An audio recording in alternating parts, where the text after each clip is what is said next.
मस्त नमस्ते। आज 1 जून 2025 को ये food and agriculture organisation FAO United Nations का 2001 से जो है वर्ल्ड मिल्क डे सेलिब्रेट कर रहा है। यानी 24 साल हो गए, 25 साल। अब मिल्क तो जो है बहुत ही इम्पोर्टेंट चीज़ है। ये इंसान के जीवन का डोमेस्टिकेशन जब से किया एनिमल्स का, तकरीबन आज से 10,000 साल पहले, जब इंसान जो था हंटर गैदरर की ज़िंदगी छोड़ के जंगलों से नदियों के पानी के बॉडीज़ के साथ, नदियों के झीलों के, उसने बसना शुरू किया, खेती बाड़ी चालू की। तब से उसने जानवर भी पालने शुरू किए जो कि दुधारू पशु कहलाते हैं, मिल्क एनिमल। अब ये 10,000 की हिस्ट्री में ये आगे जैसे जैसे टेक्नोलॉजी में एडवांसमेंट हुआ, तो दूध जो है, मिल्क एंड मिल्क प्रोडक्ट्स, ये हमारी लाइफ का एक बहुत बड़ा इम्पोर्टेंट पार्ट बन गया।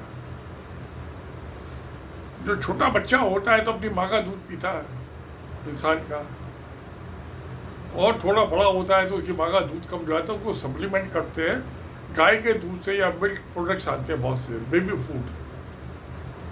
वो ड्राई पाउडर होते हैं, पानी में घोल के उसको पिला देते हैं बच्चे को।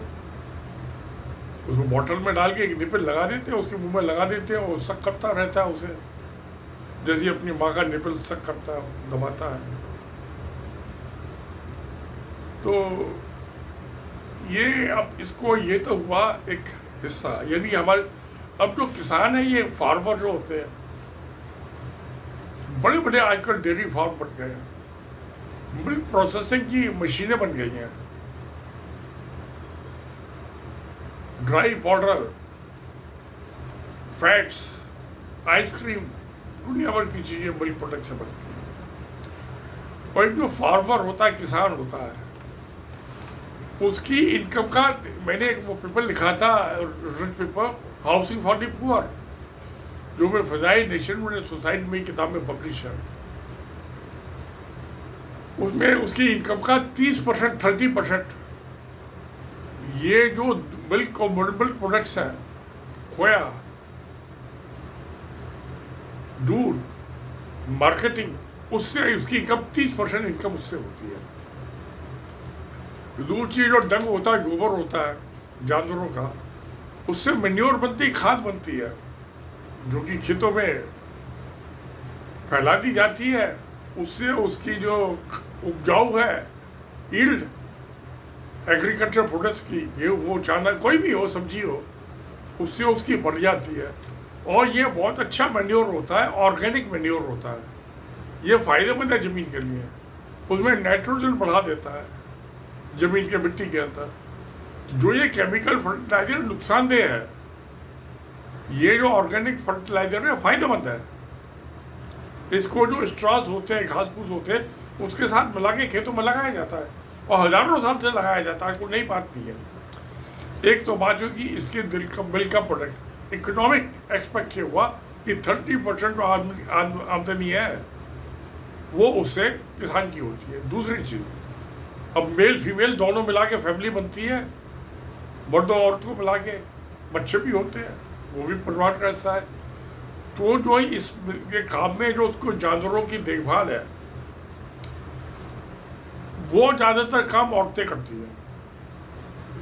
तो औरतों का एम्प्लॉयमेंट, हालांकि उसको कोई तनख्वाह नहीं मिलती इस बात की, मगर जो औरतों की देखभाल करता है, को नहलाना धुलाना है, उसको चारा देना है खाने के लिए, जो फूड देना है, वो ज़्यादातर काम औरतें ही करती हैं। तो वो ऐड करती है हमारी इकोनॉमी जो है, कम्युनिटी की, नेशन की, सोसाइटी की। आप उसे काउंट कीजिए मत कीजिए, मगर सच्चाई ये है कि औरतों का बहुत बड़ा कंट्रीब्यूशन है।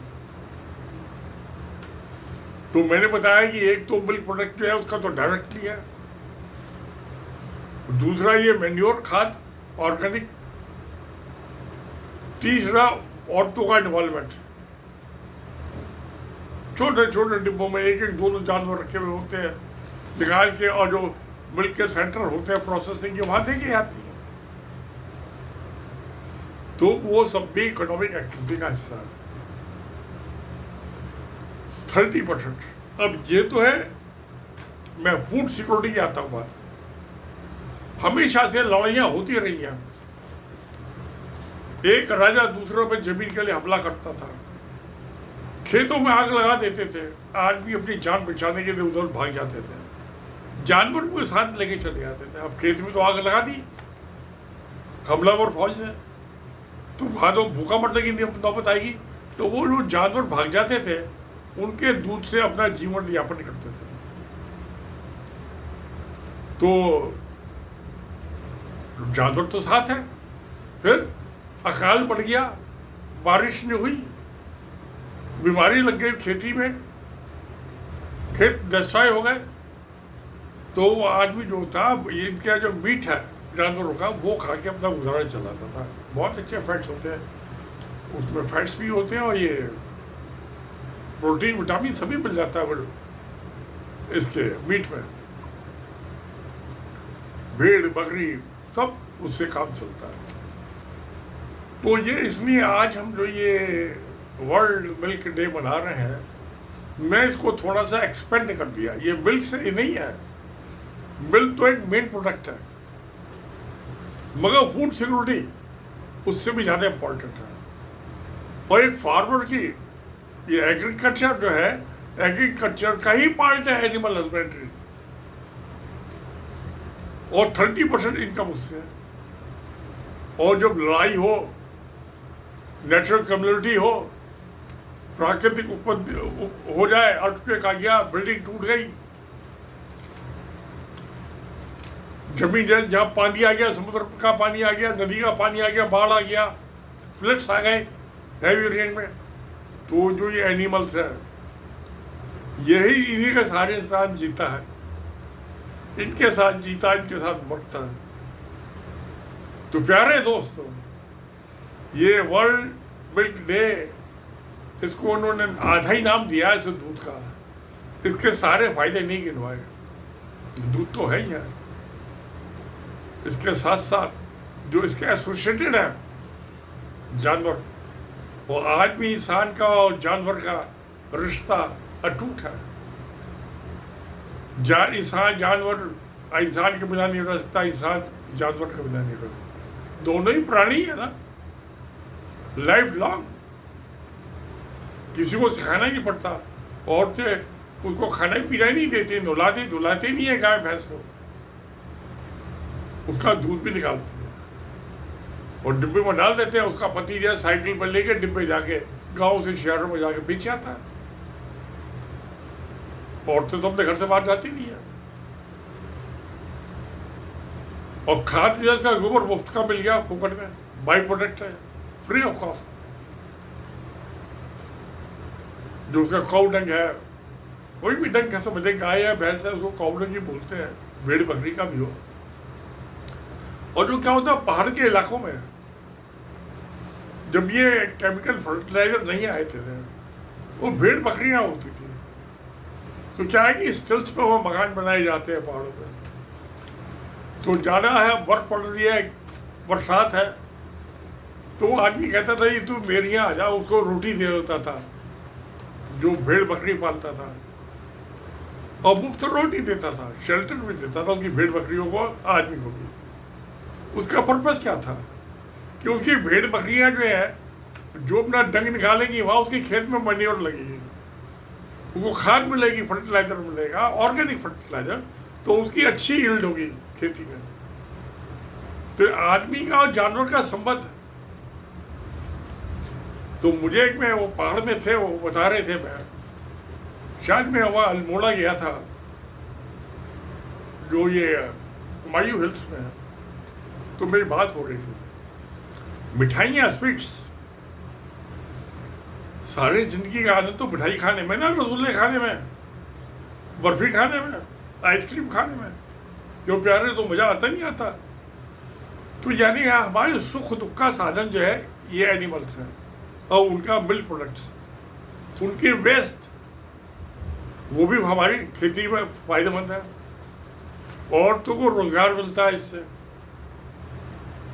हल्का फुल्का, कोई ज़्यादा वजन तो नहीं उठाना पड़ता। उसको भैंस को गोदी में लेके थोड़ा दूध निकालती है, वो तो 4 पाँव में खड़ी रहती है, निकाल लेती है, उसका धो गए। आजकल तो मशीनें आ गई हैं जहाँ बड़े बड़े फार्म हैं। मैं हसनापुर में था, वहाँ 2000 भैंस थी, 2000 बफोल्स। तो मैं एक दफ़ा गया तो वो उनका अपने बड़े फार्म थे, उसमें वो घूमते रहते, सुबह ला के छोड़ दिया, दूध निकाल लिया, मशीनों से निकालते थे दूध। यूपी गवर्नमेंट का था वो। तो वो क्या हुआ, आदमी और एक छगड़ा जीप थी उनके पास, उसमें जाके उसने एक आवाज़ दी, वो सारी भैंसें वापस लौटने लगती थी आवाज़ से। अच्छा, जब उड़ती थी वो तो मिट्टी उड़ती थी हवा में उनके पाँव से। 2000 भैंसें एक साथ चल रही हैं तो मिट्टी तो उड़ रही है हवा में, डस्ट। तो जिसको बोलते हैं गौ धूली, वो डस्ट तो होती थी, सूरज की लाइट होते कब दिखाई देती थी, और उसके जीप के पीछे पीछे भैंस आ जाती थी, और डेयरी में ला के उनको धुला के फिर उनका वो मशीनों से उनको दूध निकाल लेते थे। तो 1-2 भैंस का तो 2-4 भैंस का तो निकाल ले गई दूध, और वजह 2000 भैंस का दूध निकालना तो कमर्शियल एक्टिविटी है यूपी गवर्नमेंट की। तो यानी कि इसको मिल्क प्रोडक्ट के साथ साथ जो ये है food and agriculture organisation United, इसको इसके साथ इनको भी जोड़ना चाहिए। मेरा तो प्यारे दोस्तों ये सोचना है, ये दूध के नाम से आदमी को गफलत हो जाएगी। दूध milk is part of that activity, commercial activity, जो हमें मुफ्त में मैन्योर मिली ढंग से, वो भी पार्ट है। यील्ड ज़्यादा हो गई खेत में, और जो औरतों को एम्प्लॉयमेंट मिला, हालांकि उनको तनख्वाह नहीं मिलती है, वे तो salary, they are not salary apply. Husband का कोई सैलरी अप्लाई होता है ना, हस्बैंड होता है बीवी का सैलरी अप्लाई, ना बीवी हस्बैंड की नौकर होती है, तनख्वाह देता है हस्बैंड, कोई दूसरों को एक तनख्वाह देता है। वो बच्चे पैदा करती है, उसको भी पालने की तनख्वाह नहीं देता उसका हस्बैंड से। कोई देता है क्या दोस्त? मैं तो नहीं देगा, मैं तो नहीं दी अपनी बीवी को। तो इस चीज़ को जब देखें सबको पूरा, तो इस पूरे साइकिल को, life cycle of milk production industry, उसको एग्रीकल्चर के साथ जोड़ के, फर्टिलाइजर इंडस्ट्री के साथ जोड़ के, और प्यारे दोस्तों उसको लेबर एम्प्लॉयमेंट के हिसाब से सबको, तीनों को, चारों को जोड़ के देखें तो बड़ा फायदेमंद है। इंसान तो रह नहीं सकता ह्यूमन बिना मिल्क के। छोटा बच्चा होता है, रोटी तो खा नहीं सकता, उसके दांत नहीं होते।